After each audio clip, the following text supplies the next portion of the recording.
안녕하세요. 장래 30년차 장례유사 일을 하고 있는 김종호 장례유사 교육원 원장입니다. 사람은 누구나 언젠가는 마지막 길을 맞이하게 됩니다. 그런데 막상 부모님이나 가까운 분이 돌아가시면 무엇부터 챙겨야 될지, 어떤 절차를 밟아야 할지 막막한 경우가 많습니다. 오늘은 30년 동안 수많은 장례 현장을 지켜본 경험을 바탕으로 사망 직후 장례 비용과 재산 같은 실질적인 준비 방법을 장례식장에 겪는 실수와 경험담까지 현장 이야기를 들려드리고자 합니다. 맨 먼저 준비해야 게 사망진단서입니다. 사망진단서는 아시는 것처럼 장례식장 또는 사망신고, 나아가서는 임종 후의 재산 문제라든가 그런 부분들도 필요하기 때문에 사망진단서는 꼭 준비해야 됩니다. 보통 사망한 일자로부터 30일, 즉 한 달 이내에 사망신고를 해야 됩니다. 가족이 하는 게 원칙입니다만은 때로는 장례 뒤조사나 관계기관에서 도움을 받아 할 수도 있습니다. 먼저 의료진에게 사망진단서를 발급받아야 되고요. 두 번째는 장례식장을 예약해야 되겠죠. 마지막으로 상조회사나 또는 보험 여부 등을 확인하는 것입니다.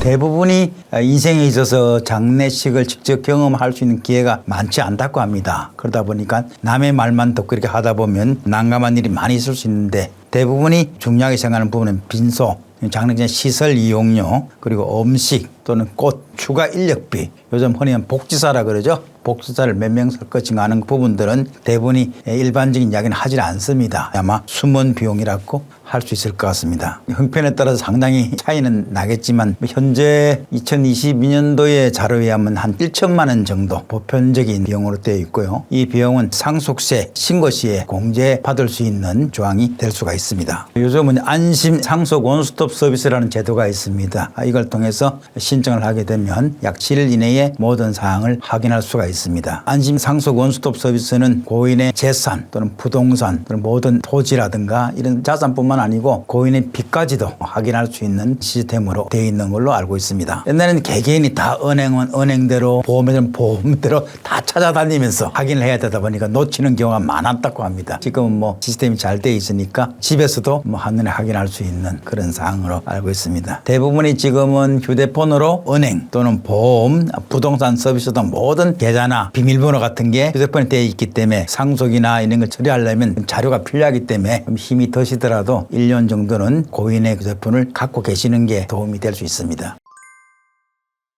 아시는 것처럼 장례를 당하는 유가족들은 상당히 혼란스러운 그런 심정입니다. 방금 숨쉬던 가족이 돌아가셨기 때문에 이게 꿈인가로 생각하시는 분도 있고, 내가 왜 이런 일을 당한가 하는 아주 복잡한 심리를 하다 보니까 예를 들면 가음을 한다든가 지나치게 조문을 붙들고 놔주지 않는 그런 행위, 또는 기혼을 타다면서 유가족이 지켜야 할 복장 같은 것들이 흐트러지게 해서 고객들의 눈살을 찌푸리는 그런 일도 있을 수 있기 때문에 유가족이기 때문이다 이라는 이유로 이해는 합니다만은 유가족으로서 지켜야 할 기본 예의는 지키는 게 도리라고 생각합니다. 동양이나 서양이나 과거부터 예복을 입어왔는데, 우리가 지금 장례장 가보면 검정색 상복을 많이 입고 있는데 이건 우리나라 예복이 아니죠, 그죠? 서양에서 기독교가 들어오면서 한 것처럼 우리는 여자분들이 흰옷의 상복을 입었는데, 이것도 알고 보면 사연이 있어요. 우리는 백이민족이라 해갖고 흰옷을 즐겨 입었는데 일본이 장례 때 흰옷을 입었답니다. 일제 35년이라는 시간 동안 일본의 문화를 접하다 보니까 그 영향으로 지금도 여자들은 상복을 흰옷을 입어라 이렇게 전해지고 있는 것처럼 꼭 해야 된다 안 해야 된다는 건 없지만 그런 예의상 상주로서 조문객도 갖추는 게 예의라 생각하죠. 과거에 우리 자식들은 아버지 어머니 돌아가시면 3년 동안 한 번도 빨지 않은 그 상복을 입고 있었다 그랬잖아요. 얼마나 지저분하겠습니까? 예의상 입는 거죠. 가장 보람된 일은 장례가 끝났을 때 3일간의 고생을 끝냈을 때 대부분 자기 자리로 돌아가겠다는 그 각오를 가진 분들, 우리나라 남자 노인의 자살률이 세계 1위라 하는 것도 장례 휴유증을 이기지 못하기 때문이라 생각되거든요. 지금까지 다 와이프가 밥도 해주고 다 해줬는데 휑한 집에 혼자 생활한다는 게 적응이 안 되는 거예요. 장례 기간 동안 모든 사항을 인지하고 가신 분은 가신 분이지만 내가 고인의 목까지 열심히 살겠다는 모습을 보이는 때 제가 지도자로서 보람을 느끼는 거죠. 교통사고라든가 질병으로 자식이 먼저 죽는 경우가 많이 있는데, 우리 전통은 부부 간에도 부자 간에도 다 상복을 입었습니다만 언젠가부터 나이 드신 어르신들은 와이프가 죽어도 상복을 안 입고 남편이 죽어도 상복을 안 입는 변칙적인 행세를 합니다만 자식이 죽게 되면 상당히 난감한 일이 많이 당할 수 있을 거예요. 부모가 죽으면 가슴에 묻는다 그러고 자식이 죽으면 눈에 묻는다 그랬어요. 그 후유증이 오래 간다는 뜻이거죠. 그렇지만 그 부모가 그걸 인지하고 자식이 하늘나라에서도 잘 지켜줄 것이다. 그런 마음가짐으로 생활한다면 더 나은 생활이 되지 않겠나.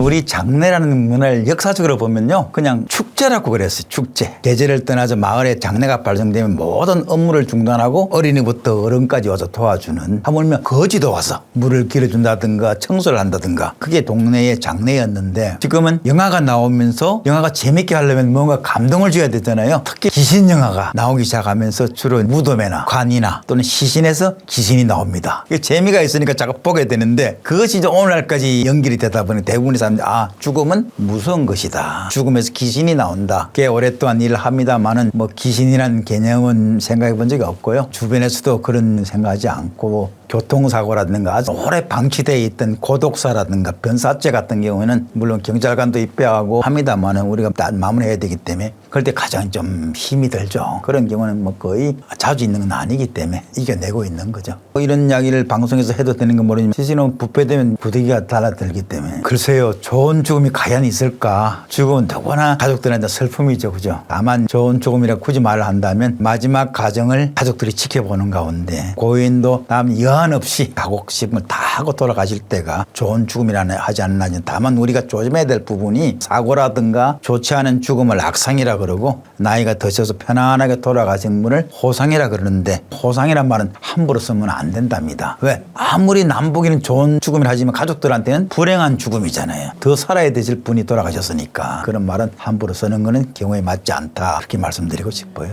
실제로도 그런 게 영향이 있나요? 지금도 저는 믿지 않습니다만은 이 풍수하시는 분에 의하면 그걸 많이 따져요. 예를 든다면 자식이 몇 명이 있으면 오도를 오른쪽으로 놓는 거하고 좌쪽에 놓는 따라서 큰아들이 잘 되고 작은아들이 잘 된다, 이렇게 아주 옛날에 따졌다 그렇게 하는데 저는 그런 거 믿고 싶지 않아요.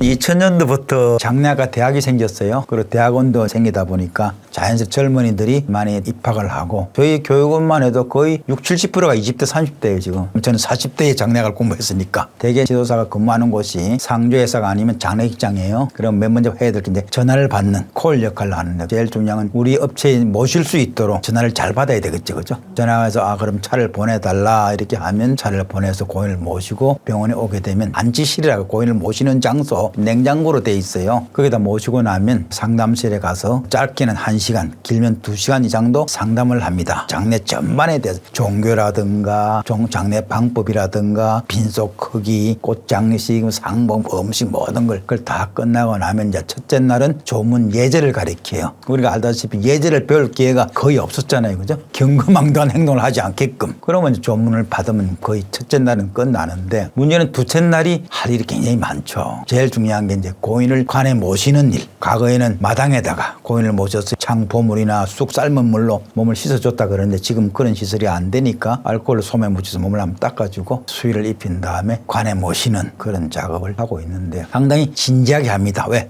유가족들이 지켜보고 있기 때문에. 그렇게 한 다음에는 각 종교별로 입간 의식을 합니다. 일반인들은 성복제를 하기도 하고, 입간 미사, 입간 예배 등등을 하고 나면 나머지는 주로 이제 조문을 받는 역할을 하고, 3일째 되는 날은 주로 정산을 해야 되겠죠. 병원이면 병원, 상주에서는 상주에서 정산을 다 마치고 나면 마지막 가정을 밟아가는 거죠. 화장이냐 매장이냐. 아직 우리나라는 2개밖에 없습니다. 외국에는 뭐 용행에 담그는 그런 것도 있다 그러고, 스팀으로 쪄서 말리는 장르도 있다 하는데 아직 우리나라는 시행하지 않고요. 일단 매장은 일정한 장소에 땅에다 모시면 되기 때문에 간단합니다만은, 화장은 지금 우리도 과거에는 뭐 화장률이 아주 저조했다 그러는데 최근에는 거의 90% 이상 화장을 하고 있어요. 그만큼 화장률이 높다 보니까 관심이 많은데, 화장한 후에는 그 유골이 나오잖아요. 유골을 어떻게 처리할 것인가 하는데 굉장히 방법이 다양해졌어요. 과거에는 어떤 장소에 모시는 거, 봉안당, 봉안벽, 봉안묘 이렇게 가지고 장소에 모시는데, 지금은 그것보다는 오히려 자연장이라 그래가지고 나무 밑에, 꽃밭에, 잔디 밑에 모시기도 하고요. 인천이나 부산 같은 경우는 바다에 모시는 해양장이라는 것도 있어요. 그러다가 최근에 보건복지부에서 여의치 못한 가족들이 그런 장소에 모시는 건 비용이 부용이 되기 때문에 일정한 장소에 모아두는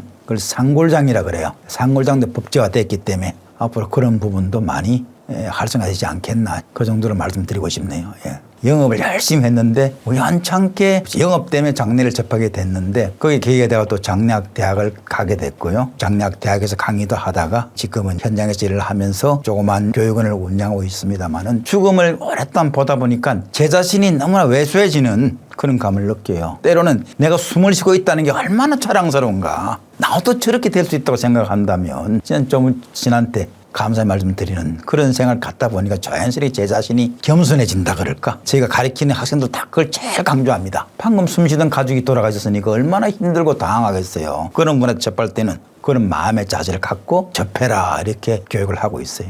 제일 중요한 자신감이죠. 아까 우리가 일제시대 이야기를 했습니다만 역사 변정 과정에서 이 장례란 부분이 많이 왜곡됐어요. 제일 화나는 보도 중에 하나가 우리가 독일에 광부하고 간호사가 갔죠. 그죠? 너무나 열심히 하니까 독일에서 아주 칭송을 많이 받았다는 그런 보도를 들었는데 일부 언론에서는 간호사들이 의사와 함께 병원에서 간화로 간 게 아니고 시신 닦으러 갔다고.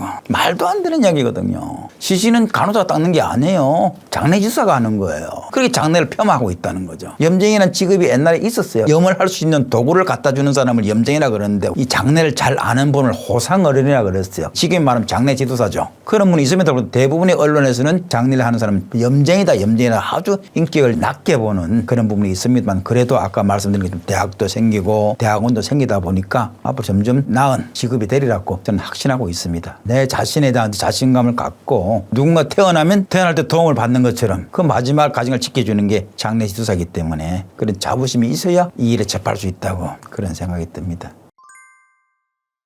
죽음은 누구에게나 올 수 있는 겁니다. 내 가족이 올 수도 있고 아니면 내가 죽음을 맞이할 수 있기 때문에 그 죽음을 옆에서 지켜주고 도와주고 마무리해주는 그런 장례지도사는 좋게 평가해주고 도전한다면 정말 정년 없이 기능인으로서 대우를 받는 그런 우리나라 사회가 되려 확신하고 저는 분명히 말하면 점차 사망 인구는 늘어납니다. 그에 따른 인력도 많이 필요하는 그런 시대이기 때문에 한 번쯤 지방에 있는 장례지도사 교육원이나 장례가 대학의 문을 두드리면 좋은 길이 있으리라고 저는 확신합니다. 감사합니다.